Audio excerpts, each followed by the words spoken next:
Welcome to tea news. నేను స్వేచ్ఛ. Update చూసే ముందు హెడ్లైన్స్. 10 ఏళ్ల బీఆర్ఎస్ పనితీరుకు కేంద్రం ఇచ్చిన అవార్డులే నిదర్శనం. గవర్నర్తో ప్రభుత్వం అసత్యాలు చెప్పించిందన్న కడియం. అబద్ధాలు చెప్పడం మాని 6 గ్యారంటీలపై దృష్టి పెట్టండి. హామీల అమలుపై కాంగ్రెస్ స్పష్టత ఇవ్వాలన్న నిరంజన్ రెడ్డి. యశోద ఆసుపత్రి నుంచి బీఆర్ఎస్ అధినేత డిశ్చార్జ్. నందినగర్లోని నివాసానికి చేరుకున్న కేసీఆర్. ఉచిత బస్ ప్రయాణంపై ఆటో డ్రైవర్ల ఆగ్రహం. ప్రభుత్వం తమకు నెలకు జీవన భృతి ఇవ్వాలని డిమాండ్. భద్రతా వైఫల్యంపై చర్చకు విపక్షాల పట్టు. ఉభయ సభలు సోమవారానికి వాయిదా.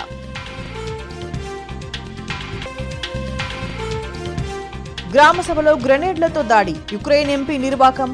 ఒకరి మృతి.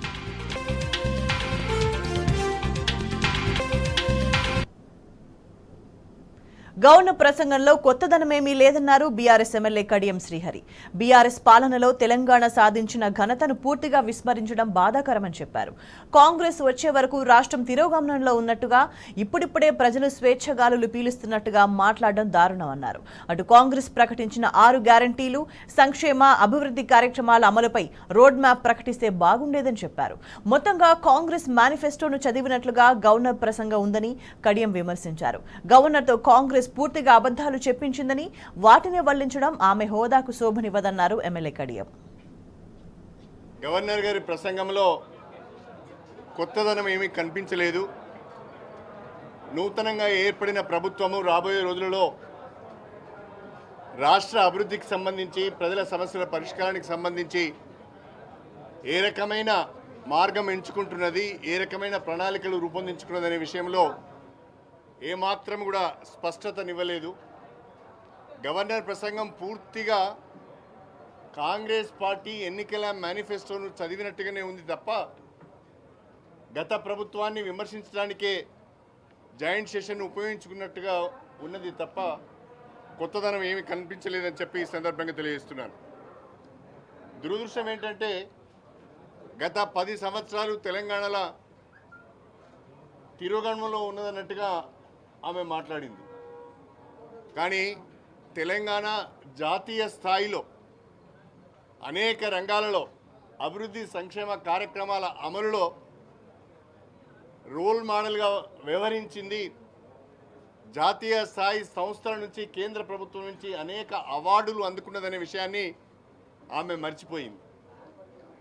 వాస్తవంగా ఒకవైపు ఆర్బీఐ కానీ, నీతి ఆయోగ్ కానీ, యుఎన్ఓ లాంటి సంస్థలు, అనేక ప్రతిష్టాత్మక సంస్థలు తెలంగాణ ప్రభుత్వం యొక్క పెర్ఫార్మెన్స్ను మెచ్చుకొని అవార్డులు ఇచ్చిన సంగతి గవర్నర్ గారు మర్చిపోవడం దురదృష్టకరం. తెలంగాణలో పంటల విస్తీర్ణము పెరిగింది, పంటల దిగుబడి పెరిగింది అనేది సత్యం. హర్యానా, పంజాబ్ రాష్ట్రాలను తలదన్ని వరిధాన్యం దిగుబడిలో తెలంగాణ మొదటి స్థానం సంపాదించింది. సంవత్సరానికి 3 కోట్ల టన్నుల వరిధాన్యం దిగుబడి అవ్వడము ఇది సత్యము, ఇది ఒక రికార్డ్. 24 గంటల కరెంటు అన్ని రకాల వినియోగదారులకు 24 గంటల కరెంటు తెలంగాణలో అందిస్తున్న మాట వాస్తవం. విద్యుత్ వినియోగంలో తెలంగాణ మొదటి స్థానంలో ఉన్నది అనేది సత్యం. తలసరి ఆదాయం గణనీయంగా పెరిగింది తెలంగాణలో అనేది ఆర్బీఐ చెప్పిన మాట. హైదరాబాద్ అభివృద్ధి అనేది సత్యం. ఐటీ ఉత్పత్తుల ఎగుమతిలో కూడా హైదరాబాదు ఒక బ్రహ్మాండమైన అభివృద్ధిని సాధించింది అనేది సత్యం. పట్టణ సుందరీకరణ అనేది ఒక సత్యం. స్టేట్ ఓన్ ట్యాక్స్ రెవెన్యూస్ను పెంపొందించుకోవడంలో, అభివృద్ధి చేసుకోవడంలో తెలంగాణ నెంబర్ 1 అనేది ఆర్బీఐ చెప్పిన మాట సత్యం. అదేవిధంగా ఇంకా అనేక విషయాలలో తెలంగాణ ప్రజలు పోరాటం చేసి కేంద్ర ప్రభుత్వం యొక్క మెడలు వంచి కాంగ్రెస్ పార్టీ, అధికారంలో ఉన్న కాంగ్రెస్ పార్టీ పైన ఒత్తిడి తీసుకువచ్చి కాంగ్రెస్ పార్టీ మెడలు వంచి తెలంగాణ సాధించుకున్నారు. ఈ 10 సంవత్సరాల కాలంలో తెలంగాణ ప్రజలు స్వేచ్ఛా వాయువులను పీల్చారు. 2014లోనే తెలంగాణ లిబరేట్ అయింది. ఇప్పుడు కొత్తగా తెలంగాణ లిబరేట్ అయిందని గవర్నర్ గారు మాట్లాడడం, స్వేచ్ఛా వాయువులు ప్రజలు పీల్చుకుంటున్నారని మాట్లాడడం చాలా దురదృష్టకరం. ఇది ఆమెకి ఏమాత్రం కూడా శోభనివ్వదు అని చెప్పి ఆ స్థానంలో ఆ స్థాయిలో ఉన్న వ్యక్తి మాట్లాడవలసిన విషయాలు కాదు అని చెప్పి సందర్భంగా తెలియజేస్తున్నారు. అబద్ధాలు చెప్పడం వలన, అసత్యాలు చెప్పడం వలన గవర్నర్ గారి స్థానాన్ని అబాస్పాలు అవుతుంది తప్ప ఆ స్థానానికి శోభ మాత్రం రాదు అని చెప్పి ఈ సందర్భంగా గుర్తు చేస్తున్నారు. కాంగ్రెస్ పార్టీ ప్రకటించిన 6 గ్యారెంటీలు గవర్నమెంట్లోకి వచ్చిన తర్వాత ఏ రకంగా అమలు చేయబోతున్నాం, 100 రోజుల్లో అమలు చేస్తామని చెప్పారు. దానికి ఇదమిద్దమైన రోడ్ మ్యాప్ లేదు, దానికి ఇదమిద్దమైన ప్రణాళిక లేదు. అది చెప్పకుండా మిగతా అన్ని విషయాలు చెప్పారు. ఇది చాలా బాధాకరమైన విషయం. కొత్తగా గవర్నర్ గారు ఈ సెషన్లో ఏదో చెప్తారని ఆశపడ్డాం. ప్రభుత్వం యొక్క జనరల్గా గవర్నర్ గారి అడ్రస్ ఎట్లా ఉంటుంది అంటే ప్రభుత్వం యొక్క పాలసీలను స్పెల్ చేసే విధంగా ఉంటుంది. అభివృద్ధికి సంబంధించిన, సంక్షేమ కార్యక్రమాలకు సంబంధించిన, అమలుకు సంబంధించిన రోడ్ మ్యాప్ ఉంటుంది. ఈ రెండు కూడా ఈరోజు గవర్నర్ అడ్రస్లో లేవు. దీనిపైన కాన్సన్ట్రేట్ చేసి ఉంటే గవర్నర్ గారు బాగుండేది. ఈ యొక్క గవర్నర్ ప్రసంగంలో దళిత బంధు ప్రస్తావన లేదు. దళిత బంధు గురించి ఒక వర్డ్ కూడా రాయలేదు దీంట్లో. దళిత బంధు ప్రస్తావన లేదు. పంటలకు బోనస్ ఇచ్చి కొనుగోలు చేసే ప్రస్తావన కూడా దీంట్లో లేదు. అంటే కాంగ్రెస్ ఇచ్చిన హామీల నుంచి అప్పుడే పలాయనము చిత్తగించినట్టుగా భావించవలసి వస్తుంది. గవర్నర్ గారి చేత ఈ రాష్ట్ర ప్రభుత్వం అన్ని అసత్యాలు చెప్పించింది. దీన్ని ప్రజలు గమనించవలసిందిగా నేను విజ్ఞప్తి చేస్తున్నాను. గవర్నర్ తమిళిసై కాంగ్రెస్ మేనిఫెస్టోనే చదివారని అన్నారు మాజీ మంత్రి నిరంజన్ రెడ్డి. తెలంగాణ 10 ఏళ్లలో తిరోగమన దిశలో ఉన్నట్లు గవర్నర్ చెప్పే ప్రయత్నం చేశారన్నారు. 10 ఏళ్ల బీఆర్ఎస్ పాలనలో ఆర్థిక స్వాతంత్ర్యం తీసుకొచ్చామని చెప్పారు. అబద్ధాలు చెప్పడం వల్ల అబాసుపాలు కావడం తప్ప ఏమీ ఉండదన్నారు. కేంద్ర ప్రభుత్వ నివేదికలు, ఇతర ప్రతిష్టాత్మక సంస్థల అవార్డులు, గుర్తింపులను గవర్నర్ విస్మరించారని నిరంజన్ రెడ్డి అన్నారు.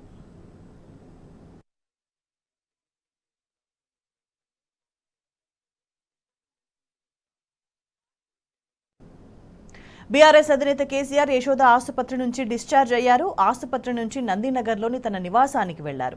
కేసీఆర్ కు సంప్రదాయ పద్ధతిలో దిష్టి తీసి హారతి పట్టి స్వాగతించారు. ఈ నెల 7న ఆయన ఎర్రవల్లిలోని తన నివాసంలో కాలు జారిపడ్డారు. దీంతో కుటుంబ సభ్యులు హుటాహుటిన ఆయన్ను సోమాజిగూడలోని యశోద దవాఖానాకు తరలించారు. కేసీఆర్ ఎడమ కాలి తుంటి భాగంలో ఫ్రాక్చర్ అయినట్లుగా గుర్తించారు.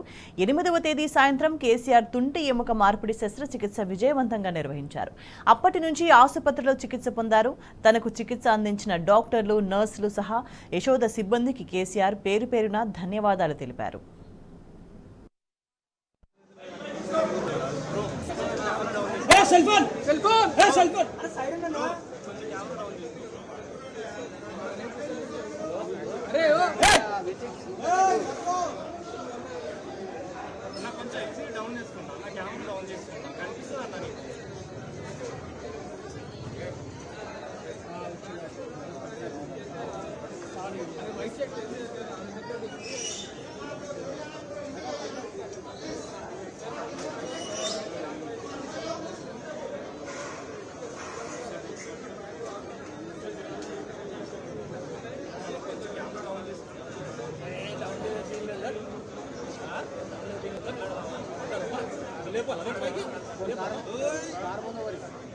అన్నా వైట్ షర్ట్ పోతే ఇంకా రానా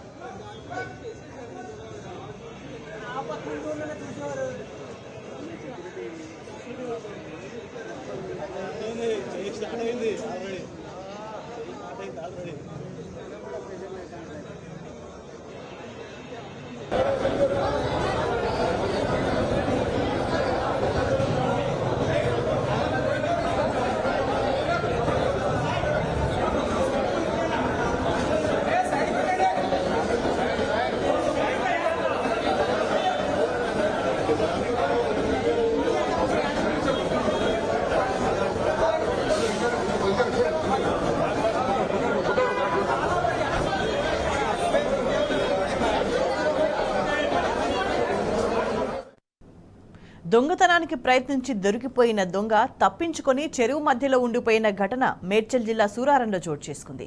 శివాలయ నగర్లోని ఓ ఇంట్లో దొంగతనం చేసేందుకు గుర్తు తెలియని దుండగుడు ప్రయత్నించాడు. అయితే అదే సమయంలో యజమాని రావడంతో పక్కనే ఉన్న చెరువులో దూకాడు. తప్పించుకునే వీలు లేక చెరువు మధ్యలోకి చేరుకున్నాడు. బయటకు రావడానికి ససేమిరా అంటున్నాడు. స్థానికుల సమాచారంతో రంగంలోకి దిగిన సూరారం పోలీసులు దొంగకు నచ్చజెప్పి బయటకు తీసుకొచ్చేందుకు ప్రయత్నిస్తున్నారు.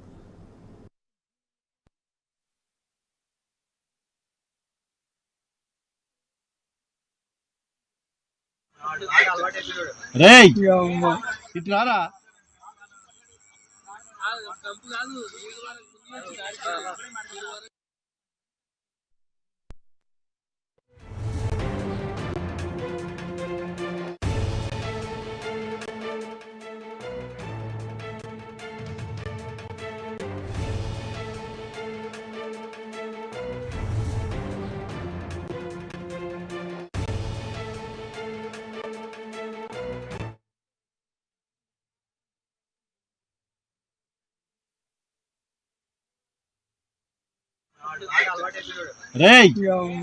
ఇట్లారా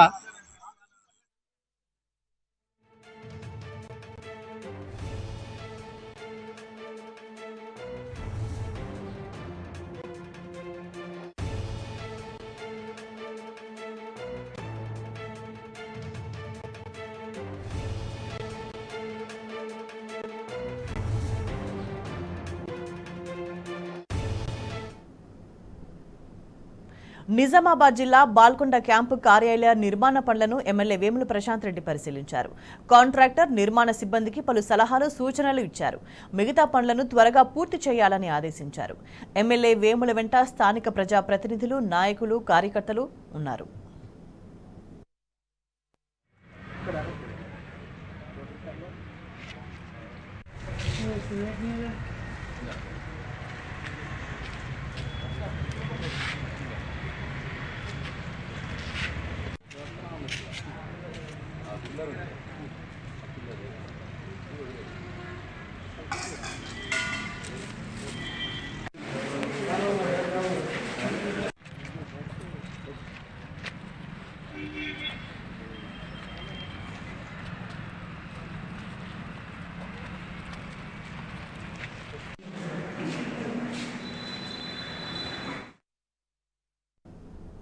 మహాలక్ష్మి పథకంతో తమ బతుకులు వీధిన పడ్డాయని రాజన్న సిరిసిల్ల జిల్లాలో ఆటో డ్రైవర్లు ఆవేదన వ్యక్తం చేస్తున్నారు.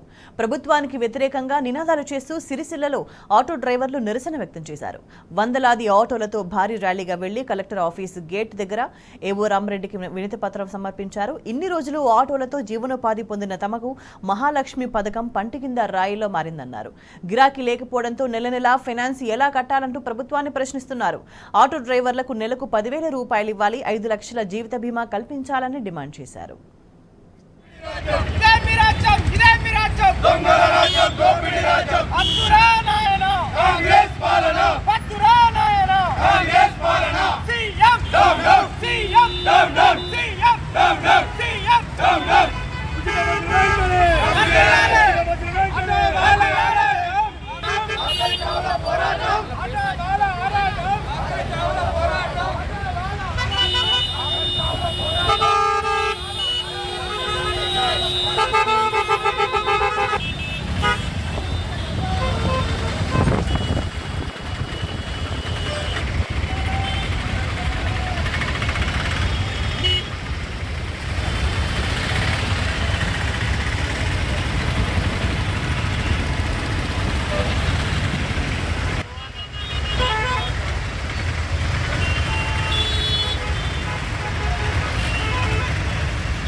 సంవత్సరాల నుంచి ఆటోలు నడుపుకొని కొన్ని ఏళ్ళ సంవత్సరాల నుంచి రోడ్డు మీద మేము ఆటోలు నడుపుకుంటూ మా పిల్లలను సాదుకుంటూ ఉండే వాళ్ళము.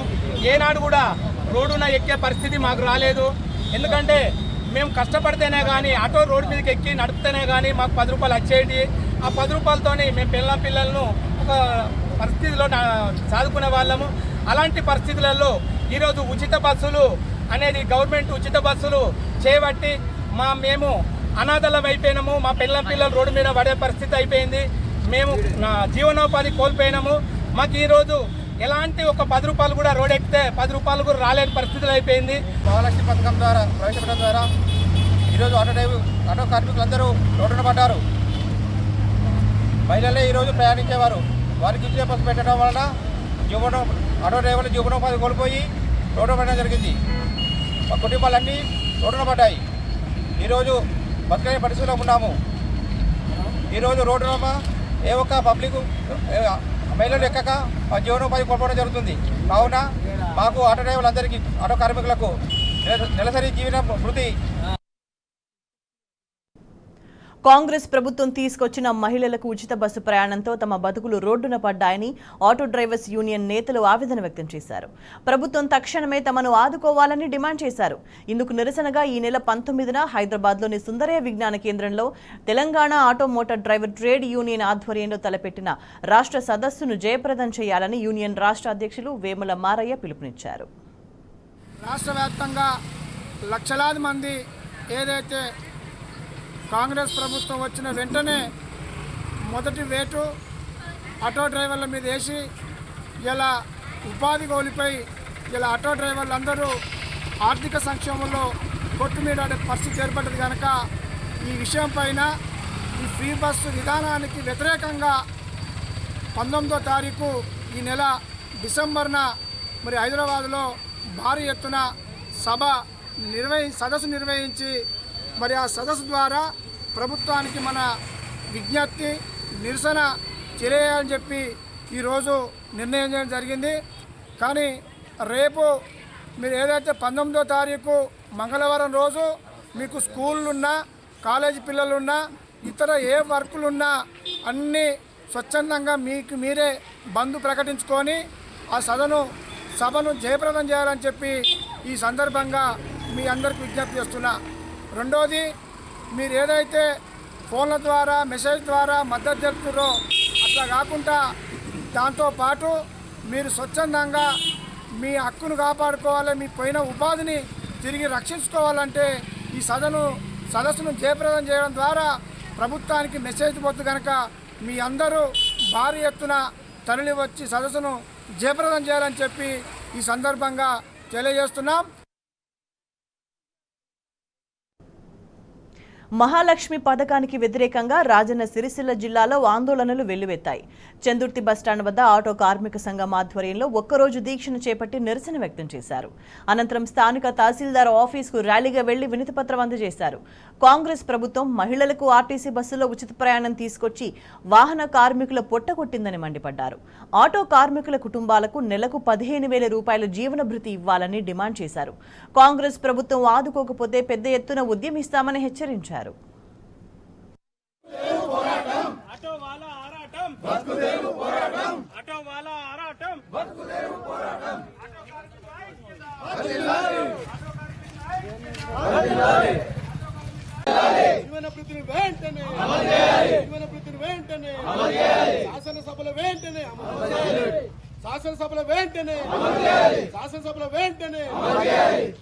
మరి తెలంగాణ కాంగ్రెస్ ప్రభుత్వము మరి మేము ఒక విన్నపం చేస్తా ఉన్నాము. తెలంగాణ రాష్ట్ర ప్రభుత్వము ఇలా తెలంగాణ రాష్ట్ర వ్యాప్తంగా 50 లక్షల మంది కార్మికులు ఉన్నారు. మరి 50 లక్షల మంది కార్మికులు ఉంటే మరి వాళ్ళ జీవనోపాధి ఏంది, వాళ్ళ పిల్లల చదువు ఏంది, వాళ్ళ హాస్పిటల్ ఏంది, మరి యొక్క మంచి చెడు ఏంది ఆలోచన చేసేటువంటి అవకాశాన్ని మరి మేము మీకు విన్నవిస్తున్నాము. తెలంగాణ రాష్ట్ర ప్రభుత్వము ఇప్పుడు వెంటనే శాసనసభ సమావేశాలు జరుగుతున్నాయి కాబట్టి మీరు కాంగ్రెస్ ప్రభుత్వము రాష్ట్ర కాంగ్రెస్ ప్రభుత్వం కూడా మరి శాసనసభలో తీర్మానం చేసి 15,000 జీవన భృతిని ఇవ్వాలని చెప్పేసి మనవి చేస్తా ఉన్నాము. ఆటోకు ఫిట్నెస్ కానీ మరి ఇన్సూరెన్స్ కానీ మరి రోడ్ ట్యాక్స్ కానీ ఫ్రీగా ఇవ్వాల్సిన అవసరం ఉంటుంది. అదే విధంగా చూసినట్టయితే మరి చాలా బీసీ ఎస్సీ ఎస్టీ మైనార్టీ వర్గాలకు సంబంధించినటువంటి ఈ బడుగు బలహీన వర్గాలే ఆటోలు నడుపుకునే వాళ్ళు మరి తప్పకుండా ఈ యొక్క తెలంగాణ రాష్ట్ర ప్రభుత్వము గౌరవ రేవంత్ రెడ్డి గారు ఒకటే అంటున్నాం ఈ శాసనసభ అయ్యేపటికి శుభవార్త వింటారని చెప్పేసి మేము మనవి చేస్తూ అదే విధంగా 6 గ్యారంటీ కాదు 7 గ్యారంటీ ఇవ్వాలని చెప్పేసి మనవి చేస్తూ ఆర్టీసీ బస్సుల్లో మహిళలకు ఉచిత ప్రయాణంపై ఆటో క్యాబ్ డ్రైవర్ల ఆందోళనలు పెద్ద ఎత్తున కొనసాగుతున్నాయి. నిర్మల్ జిల్లా కేంద్రంలో భారీ నిరసన ర్యాలీ నిర్వహించారు. ఉచిత బస్సు ప్రయాణంతో ఆటో డ్రైవర్లకు ఉపాధి లేక జీవితాలు అంధకారంలో పడ్డాయని ఆవేదన వ్యక్తం చేశారు. ప్రభుత్వం వెంటనే ఉపాధి కల్పించి డ్రైవర్లను ఆదుకోవాలని కోరారు.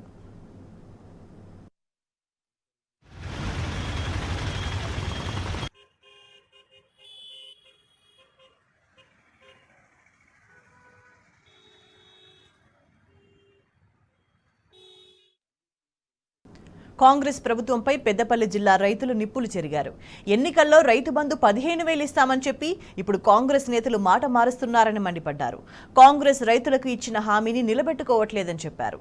ఇచ్చిన ఒక్క హామీనే సరిగ్గా నిలబెట్టుకొని కాంగ్రెస్ ప్రభుత్వం 6 గ్యారెంటీలను నిజంగా నెరవేరుస్తుందా అంటూ ప్రశ్నించారు. పాత పద్దెనిమిది ఎకరానికి 10,000 చొప్పున ఇస్తామన్నారు, మాట ఇచ్చారు. కానీ ఇంతవరకు అయితే డబ్బులు వల్లేదు. ఎందుకంటే మాకు రబీ సీజన్ స్టార్ట్ అయింది కాబట్టి మా ఎరువులు విత్తనాలు కొనుక్కునేది కాబట్టి మా రైతాంగానికి ఇబ్బంది అవుతుంది. కానీ మీరు తొందరగా వేసి మా రైతాంగాన్ని ఆదుకోవాల్సిందిగానే ప్రభుత్వాన్ని కోరుతున్నాను. రేవంత్ రెడ్డి గారు ముఖ్యమంత్రి అయిన తర్వాత తెల్లారు మరుసటి రోజు రైతుల ఖాతాల్లో రైతు బంధు వేస్తా 15,000 రూపాయలు అని చెప్పినప్పుడు రైతాంగం నమ్మింది. నమ్మిన ప్రకారం ఆయన తెల్లారు మరుసటి రోజు అధికారంలోకి వచ్చినాక వేసేది ఉండే. ఇప్పటి వరకు ఆ 15,000 వేయలేదు కదా. కేసీఆర్ గారు పెట్టినటువంటి రైతు బంధు ఆఖరుకు విడతకు 5,000, 5,000, 10,000 ఆ రూపంలో వేసినా మీరు మాట తప్పిన వాళ్ళైనా రైతులకు వేరే ఇప్పుడు వడ్డీ వ్యాపారులు కానీ అరటి వ్యాపారులు కానీ ఆశ్రయించే పరిస్థితి లేకుండా ఉండేది. ఇప్పుడు రైతులు పంటను మొదలుపెట్టి అసలు ఏం చేయాలో దిక్కుతోచని స్థితిలో ఉన్నారు ముఖ్యమంత్రి గారు. ఇప్పటికైనా స్పందించి ఈ తెలంగాణ రైతాంగాన్ని వీళ్ళ బాధలను ఇప్పటికైనా అర్థం చేసుకొని మీరు స్పందిస్తే మంచిగా ఉంటుందని. కాంగ్రెస్ హామీలపై నిర్మల్ జిల్లా రైతులు మండిపడ్డారు. ఎన్నికల్లో రైతు బంధు 15,000 ఇస్తామని చెప్పి ఇప్పుడు 10,000 మాత్రమే ఇస్తామని కాంగ్రెస్ రైతులను మోసం చేస్తుందన్నారు. ఇచ్చిన మాట నిలబెట్టుకోలేని కాంగ్రెస్ భవిష్యత్తులో 6 గ్యారెంటీలను అసలు అమలు చేస్తుందా అని రైతులు ప్రశ్నించారు. ఇప్పటికి కూడా పడలేదు. మేము రైతు బంధు కోసం ఎదురు చూస్తున్నాము. నాతో పాటు ఇంకా చాలా మంది రైతులు కూడా 5 గుంటలు 10 గుంటల వాళ్ళకు కూడా ఇంకా ఇవ్వలేదు. ఒక్కొక్క గ్రామంలో కనీసం కొన్ని గ్రామాలలో మొత్తం ఇవ్వలేదు. రైతులకు ఇంకా రైతు బంధు పడక ఇబ్బంది పెడుతున్నారు గవర్నమెంట్. ఈ విషయంలో ముఖ్యమంత్రి తక్షణం ఒక పద్ధతి ప్రకారం పడుతున్న రైతు బంధుని ఆపినప్పుడు ఇతను కూడా మాట నిలుపుకొని రైతులకు క్రమంగా రోజువారీ ఎంత వేయాలో అంత వేసుకొని కంప్లీట్ పూర్తి చేయాలని మేము విజ్ఞప్తి చేస్తున్నాం. కాంగ్రెస్ రాష్ట్ర ప్రభుత్వం మరి ఎన్నికలకు ముందు ప్రజలందరూ కూడా మభ్యపెడుతూ ఒక స్పష్టమైన హామీ ఇవ్వడం జరిగింది. ఆ హామీ ప్రకారం రైతులకు మరి ఈ పంటకు ముందస్తుగా రావాల్సినటువంటి మరి డబ్బులను గతంలో ఉన్నటువంటి బీఆర్ఎస్ ప్రభుత్వం ఇవ్వకుండా కోర్టుల ఎలక్షన్ కమిషన్కి వెళ్ళి అక్కడ ఆ డబ్బులు రాకుండా మరి ప్రయత్నం చేయడం జరిగింది. తర్వాత ఏం చెప్పిండ్రు, ఏదైతే మేము ఇప్పుడు గవర్నమెంట్ ఇస్తున్నటువంటి 10,000కు 15,000 రూపాయలు అంటే ఇంకా 5,000 రూపాయలు కలిపి మేము ప్రతి రైతుకు మరి డబ్బులు ఇస్తామని చెప్పి స్పష్టంగా హామీ ఇచ్చి మరి గతంలో ఏ సమయానికి ఆ సమయానికి వచ్చేటటువంటి డబ్బులను ఇవాళ మరి కాంగ్రెస్ ప్రభుత్వం అధికారంలోకి వచ్చి కూడా మరి రాగానే రైతులకు డబ్బులు ఇస్తామని చెప్పి ఇవాళ రైతులకు సంబంధించిన కనీసం 1 ఎకరం ఉన్నటువంటి వాళ్ళకు కూడా ఎక్కడో అక్కడిక్కడ కొంత 1,000 రూపాయలు 2,000 1,500 ఇట్లా మరి డబ్బులు రావడం జరిగింది. కనుక అసలు ఒక స్పష్టమైన విధానం లేకుండా ఇవాళ రైతులను మరి ఎలక్షన్ కమిషన్కు కంప్లైంట్ చేసి ఆపినటువంటి వాళ్ళు ఇవాళ అధికారం వచ్చి ఒక స్పష్టమైన మెజారిటీ వచ్చిన తర్వాత కూడా మరి ఈ రోజు వరకు రైతు బంధు పడకపోవడం అనేది ఇది సరైన పద్ధతి కాదు. కనుక బేషరత్గా కాంగ్రెస్ ప్రభుత్వం రేవంత్ రెడ్డి గారు వెంటనే రైతులకు గత ప్రభుత్వం ఏ విధంగా ఒకే రోజు 2 రోజుల లోపలనే ఆ రైతు బంధు ఏదైతే వెంటనే వేసేటటువంటి సందర్భం ఉండే మరి వల్ల ప్రభుత్వం స్టార్ట్ అయినప్పుడే మరి ఇట్లాంటి పరిస్థితి ఉంటే రేపు భవిష్యత్తులో మరి ప్రజల పరిస్థితి ఎట్లా ఉంటుందో చూడాల్సిన పరిస్థితి ఉంది. కనుక రంగారెడ్డి జిల్లాలో భారీగా గంజాయిని స్వాధీనం చేసుకున్నారు పోలీసులు. మొయినాబాద్ పోలీస్ స్టేషన్ పరిధిలో పోలీసులు నార్కోటిక్స్ సిబ్బంది సుమారు 100 కిలోల గంజాయిని పట్టుకున్నట్లు రాజేంద్రనగర్ డీసీపీ జగదీశ్వర్ రెడ్డి, ఏసీపీ ప్రశాంత్ రెడ్డి తెలిపారు. మొయినాబాద్ మండలం సూరంగల్ గ్రామంలో ఉదయం 5 గంటలకు ఓ వెంచర్లో ఉన్న గంజాయిని స్వాధీనం చేసుకున్నామన్నారు. ఈ గంజాయిని ఒడిశా రాయ్గఢ్ నుంచి తీసుకొచ్చినట్లుగా చెప్పారు పోలీసులు.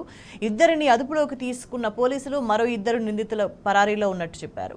అరెస్ట్ అయిన వారు బాబర్ ఖాన్, నితీష్ సింగ్ కాగా పరారీలో ఉన్నవారు సునీల్ సింగ్, మనోజ్లుగా గుర్తించారు.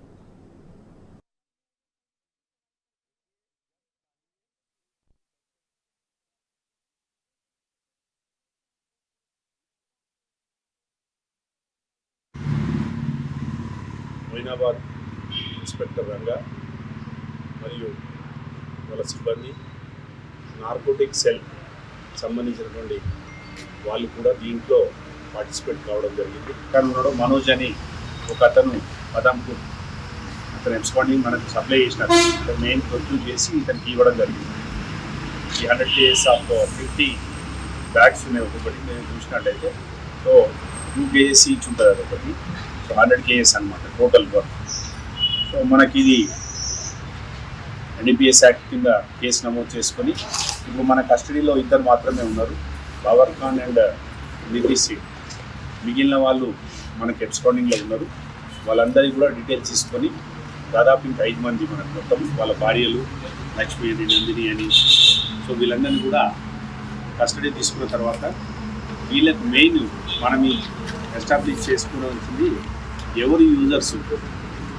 సప్లై ఏమో సునీల్ సింగ్ తీసుకుపోతాడు. ఇది అతను రెగ్యులర్గా కాంటాక్ట్స్ ఏంటి, ఎవరెవరితో కాంటాక్ట్స్ ఉన్నాడు. సునీల్ సింగ్ దొరికిన తర్వాత మనకు ఫర్దర్గా డీటెయిల్స్ వస్తాయి, మళ్ళీ మీకు షేర్ చేసుకోవడం జరుగుతుంది. కాబట్టి ఇప్పుడైతే వీళ్ళిద్దరిని అరెస్ట్ చేసి ప్రొడ్యూస్ చేసి మళ్ళీ పోలీస్ కస్టడీ తీసుకోవడం జరుగుతుంది. వీళ్ళు ఇంతకుముందు ఏమైనా కేసులలో ఉన్నట్టు కూడా మనకు సమాచారం ఉంటుంది. అవన్నీ కూడా డీటెయిల్స్ వెరిఫై చేసి వాళ్ళపైన ఖచ్చితంగా కఠినంగా చర్య తీసుకోవడం కాకుండా పీడీ యాక్ట్ కూడా పెట్టడం. కాంగ్రెస్ ప్రభుత్వం ఫార్మాసిటీని రద్దు చేయడంతో అంతా గందరగోళ పరిస్థితి నెలకొంది. చివరి దశలో ఉన్న ఫార్మాసిటీని రద్దు చేయాలన్న నిర్ణయంతో అధికారులు అన్ని ప్రక్రియలను నిలిపేశారు. ఇప్పటికే 12,000కు పైగా ఎకరాల భూసేకరణ పూర్తి కాగా ఆ భూములు తిరిగి తమకు అప్పగించాలంటూ రైతులు డిమాండ్ చేస్తున్నారు.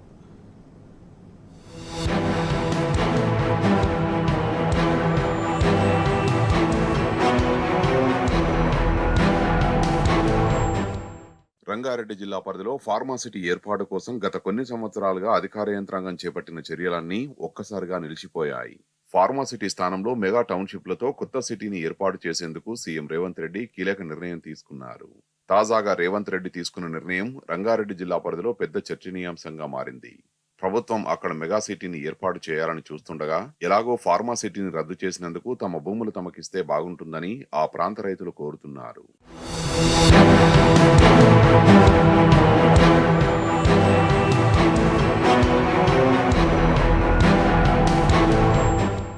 రంగారెడ్డి జిల్లా పరిధిలో దేశంలోని అతిపెద్ద ఫార్మాసిటీ ఏర్పాటు చేయాలని గత కేసీఆర్ ప్రభుత్వం నిర్ణయించింది. ఇబ్రహీంపట్నం, మహేశ్వరంతో పాటు కల్వకుర్తి నియోజకవర్గం పరిధిలోని కడతాల్ మండలంలో దాదాపు 19,400 ఎకరాల భూమిని సేకరించాలని గత ప్రభుత్వం తొలుత నిర్ణయించింది. ఈ మేరకు భూసేకరణ ప్రక్రియను చేపట్టింది. అనంతరం కడతాల గ్రామ పరిధిలోని భూసేకరణ నిర్ణయాన్ని ఉపసంహరించుకుంది. ఇబ్రహీంపట్నం నియోజకవర్గ పరిధిలోని యాచారం మండలం మేడిపల్లి, నానక్ నగర్, కుర్మిద, నక్కర్త, ముచ్చర్ల, సాయిరెడ్డిగూడెంతో పాటు మహేశ్వరం నియోజకవర్గంలోని కందుకూరు మండల పరిధిలోని ఉట్లపల్లి, పంజాగూడ, మీర్ఖాన్పేట, తిమ్మాయిపల్లి, మహ్మద్ నగర్, కందుకూరు, సర్వరావులపల్లి గ్రామాల పరిధిలోని 14,300 ఎకరాల్ని సేకరించాలని నిర్ణయించారు.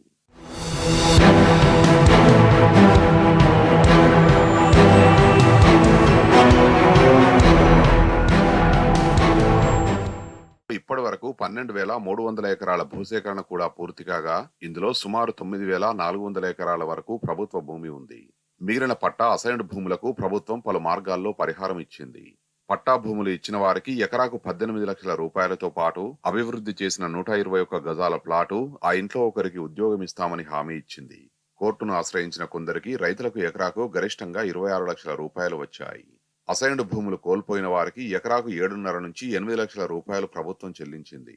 వీరికి ఎకరాకు అభివృద్ధి చేసిన 121 గజాల ప్లాటుతో పాటు ఇంట్లో ఒకరికి ఉద్యోగం ఇవ్వాలని నిర్ణయించింది. ఈ మేరకు నగదు పరిహారం గతంలోనే చెల్లించింది. సేకరించిన భూముల్లోనే 600 ఎకరాల మేర లేఅవుట్ ను అభివృద్ధి చేసి భూములు ఇచ్చిన వారికి ప్లాట్ల పంపిణీ కూడా చేశారు.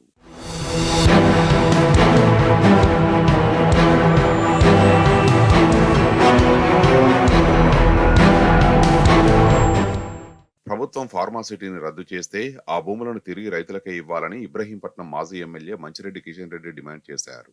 అధికారంలోకి వస్తే ఫార్మాసిటీలో భూములు కోల్పోయిన రైతులకు ఆ భూముల్ని తిరిగి ఇప్పిస్తామని కాంగ్రెస్ హామీ ఇచ్చిందని, ఆ హామీని నిలబెట్టుకోవాలని కోరారు. ప్రభుత్వం ఫార్మాసిటీని రద్దు చేసి ఆ భూముల్ని రియల్ ఎస్టేట్ సంస్థలకు కట్టబెట్టి వ్యాపారం చేయాలని చూస్తోందని విమర్శించారు. ఈ ప్రాంత అభివృద్ధితో పాటు ప్రజల ప్రయోజనాన్ని దృష్టిలో ఉంచుకొని గత ప్రభుత్వం పొల్యూషన్ రహిత ఫార్మాసిటీ ఏర్పాటు చేస్తామంటే మెజారిటీ రైతులు ఒప్పుకొని భూములు ఇచ్చారని తెలిపారు. ప్రజల అభిప్రాయం మేరకే ఫార్మాసిటీని ఏర్పాటు చేస్తామని గత ప్రభుత్వం ముందుకొచ్చిందని గుర్తు చేశారు.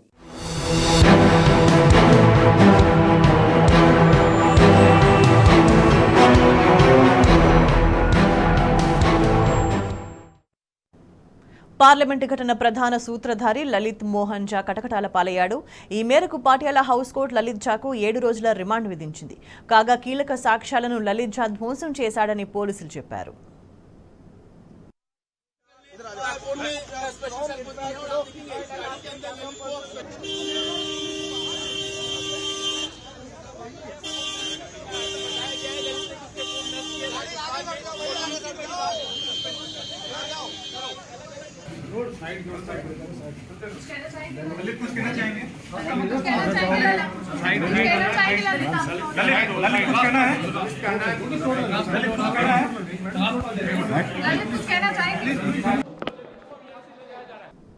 భారత జట్టుకు అత్యధిక ఐసీసీ ట్రోఫీలు అందించిన కెప్టెన్గా గుర్తింపు పొందిన మహేంద్ర సింగ్ ధోనీకి బీసీసీఐ అరుదైన గౌరవం ఇచ్చింది.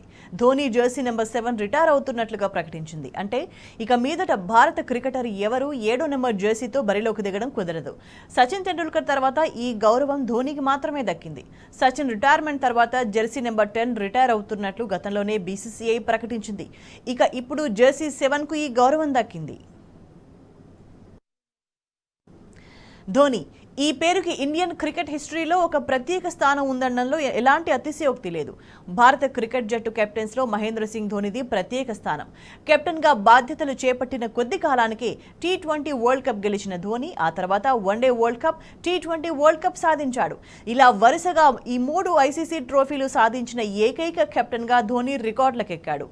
భారత క్రికెట్ జట్టుకు ఎన్నో చిరస్మరణీయ విజయాలు అందించిన ధోనీ 2019లో అంతర్జాతీయ క్రికెట్కు రిటైర్మెంట్ ప్రకటించాడు. ఇప్పుడు కేవలం ఐపీఎల్కే పరిమితమయ్యాడు. ధోనీ గౌరవార్థం బీసీసీఐ కీలక నిర్ణయం తీసుకుంది.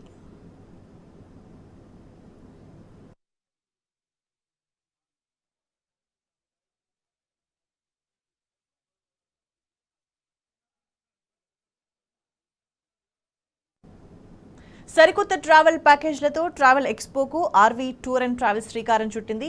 డిసెంబర్ 15 నుంచి జనవరి 31 వరకు బుకింగ్ స్లాట్స్ను ప్రారంభించామని ఆర్వీ టూర్స్ అండ్ ట్రావెల్స్ అధినేత రమణ తెలిపారు.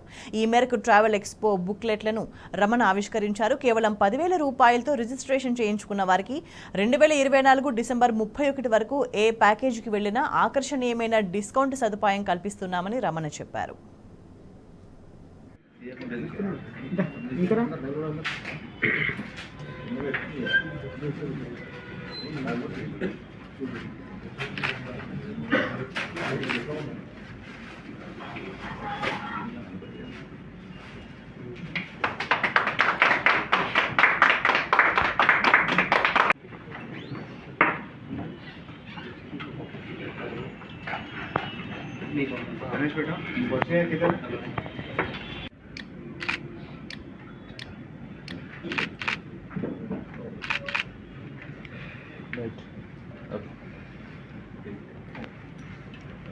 సాధారణంగా ప్రజలందరూ ఏ ప్యాకేజీలకైతే ఎక్కువ ఉత్సాహాన్ని చూపిస్తూ ఉంటారో, ఎటువంటి ప్యాకేజీలకైతే అంతర్జాతీయంగా ప్రయాణం చేయడానికి ముందుకు వస్తూ ఉంటారో, వాటన్నిటినీ కూడా తెలుగు రాష్ట్రాల నుంచే హైదరాబాద్, విజయవాడ, విశాఖపట్నం, తిరుపతి తదితర ప్రాంతాలన్నింటినీ కూడా కేంద్రాలుగా చేసుకొని ఆ ప్రాంతాల నుంచి వెళ్ళేటువంటి పర్యాటకులకి, భక్తులకి సకల సౌకర్యాలు ఉండే విధంగా అతి తక్కువ బడ్జెట్స్లో ప్యాకేజీలు కల్పించడానికి దాదాపు 10 సంవత్సరాల క్రితం ట్రావెల్ ఎక్స్పో అన్నటువంటి ఒక ప్రత్యేకమైనటువంటి ప్లాట్ఫామ్, ఒక ప్రత్యేకమైనటువంటి కాన్సెప్ట్తో ఆర్వీ టూర్స్ అండ్ ట్రావెల్స్ సంస్థ తెలుగు రాష్ట్ర పర్యాటకులు ముందుకు రావడం అనేది ప్రతి సంవత్సరం జనవరి మాసంలో చూస్తూ ఉన్నాం. ఈ సంవత్సరం మరింత ముఖ్యంగా, ఎందుకంటే 2024 సంవత్సరంలో నర్మదా నది పుష్కరాలు ఉన్నాయి, పైగా మనకు జనరల్ ఎలక్షన్స్ ఉన్నాయి, చార్ధామ్ లాంటి విశిష్టమైనటువంటి యాత్రలు కూడా కొద్దిగా లేటుగా ప్రారంభమైనటువంటి పరిస్థితి ఉంది.